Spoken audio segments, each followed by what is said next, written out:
Mūsų pasaulio plaučiai. Kaip būdavo Liliputų cirkas. Taigi būdavo ir senė cirkas. Senės. Kur Lokis dviračiu važiuoja, ten senė dviračiu važiuoja, įsivaizduoja. Tai bet greit dingo populiarumas, nes nieks neėjo žiūrėti. Ten bandė ir abonementus nemokamus dalinti per darbovietės, bet žmonės pasiškikštėjo. Daug, kodėl? Kodėl, pavyzdžiui, cirke nebūna numerio, kad pakaroklis? Kad tave iššauna, ten dūmus paleidžia, ten apgauna, tai galėtų ir pakaroklis, kad toj pasikars, pavyzdžiui, klaunas. A ne, kad jis atseit užpsichavo. Tai.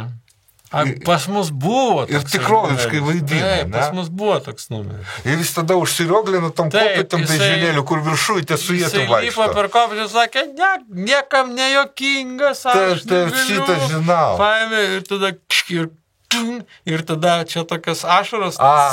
Ir būgnikas. Ir dar žinai, kad... Apsišyko. Jo, iš čia. Syselas, ne? O jis ten tokias spaudžia. Čia turi klizmutės.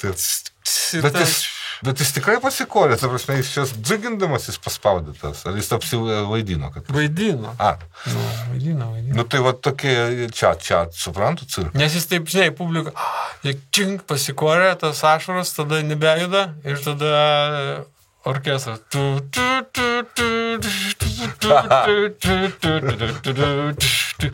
Užgroja, ar po to žolaidas. Atvažiuoja Meškan dviratį. Meška su greitoji pagalba atvažiuoja. Ir su Katinu dviesi. Katinas su tokia kepurytė su raudonu kryžiu. A meška išlipa, tai žinai, kaip nemalonus. Su tokiu, kur paklausyt. Dideliu. Tu endoskop.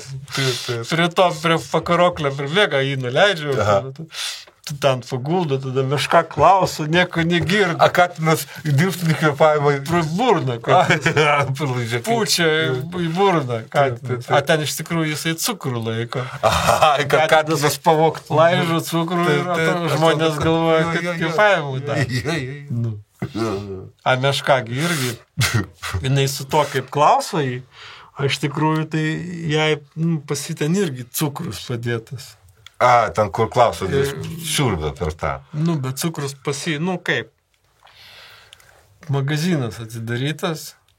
Ir ten cukrus, jo. Prie vydo. Taip, ir meška, kada tipo klauso, jinai iš tikrųjų laižo tą cukrų. Nuo vydo? Saubus. Bet jam patinka. Katinui? Ne, klaunui. Katinui irgi patinka. Visi patenkinti. Taip, visi patenkinti. Ar nebūna, kad tada su mentu tokiu kaziloku atvažiuoja liūtas? Vėliau. Tada meška daro tokį tipo, kad mirė klaunas. Ir tada, žinai, ką meška daro? Tokį pribėga didelį telefoną, kažkur Katinas suka tą numerius ir meška skambina ir tada, žinai, kas atvažiuoja? Koroneriai atvažiuoja. Su juodu hersu, tokiu ilgą mašiną, atvažiuoja du bežionės. Su tokias, žinai. Su aprengto, su babačko. Nacijų uniformą. Kažkodėl, nežinau. Matyt, buvo lygiai iš po karo. Tada daug lygiai, tai nereikėjo siūti. Ir jis tada, kas išbėga su neštuvus tokius paima, ten šimpanzas dvi. Ta uždeda klauną į tą mašiną ir išveža. O tada atvažiuoja liūtas su mentų mašiną. Liūtas vairuoja, tipo. Ten iš tikrųjų valdoma elektrobangom mašina. A jis su savo to dresuotoju, kur jam, kai nieks nemato, kaišioja galvo, ne tik galvo. Jo, jie kartu ateina. Tas tipo kaip Holmsas ir Watsonas, teisingai, liūtas Holmsas būna. Taip. O tas apsirengęs Watsonu su tokiu sakvojažu. Jis knygutę, viską užsirašo. Taip. Ir apklausė liudytojus. Tai liudytojai visi, kas matė cirką. Žiūrovų. Jo, šitas ant pavadėlio adresuotojas veda liūtą į žiūrovus. Visi bijo. Žinai. A tas konferencijas sako, jeigu nepapasakosit, kas buvo policininkui, oi bus. O visiems baisu. Čia toks, žinai. Ir tas geras numeris buvo su pakarokliu. Aš prisimenu.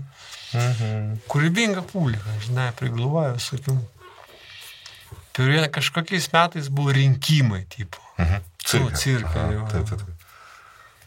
Gal rinkiminiai debatai daugiau. Nu jo, ten buvo, bet buvo. Buvo kas, Šimonytė kas atlieka ir Dainių Žalimą. Ne, ten buvo misis rinkimai. Gražioji cirkėtė. Tai ten Bobas iš žiūrovų atėjo Bobas. Nu, tipo, buvo toks numeris, kad iš žiūrovų reikia 5 bobo o gyvūnai išrenka gražiausią bobą. Visi. Gyvūnai? Gyvūnai. Kelia tokios lentelės su balais, ne?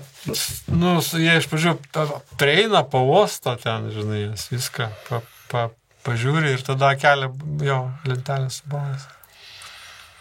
Vienais metais darėm ant ledo cirką. Eik tu savo. Visa arena ledas. Zymense. Ne, Palapinė. Palapinė. Ledas buvo? Prie Akropolio. Nu ir ten, žinai, ant ledo. Viską tą patį, tik tai su pačiu užrums. Labai sunku. Tu man priminėjai tarybiniais laikais, aš visai piplys buvau. Mane vedė į sporto rūmus, atvažiavo irgi iš Tarybų Sąjungos, iš Rusijos kažkoks cirkas, ir ten buvo irgi ledas. Tai ten buvo numeris, kad ledo žvėjai ten su tom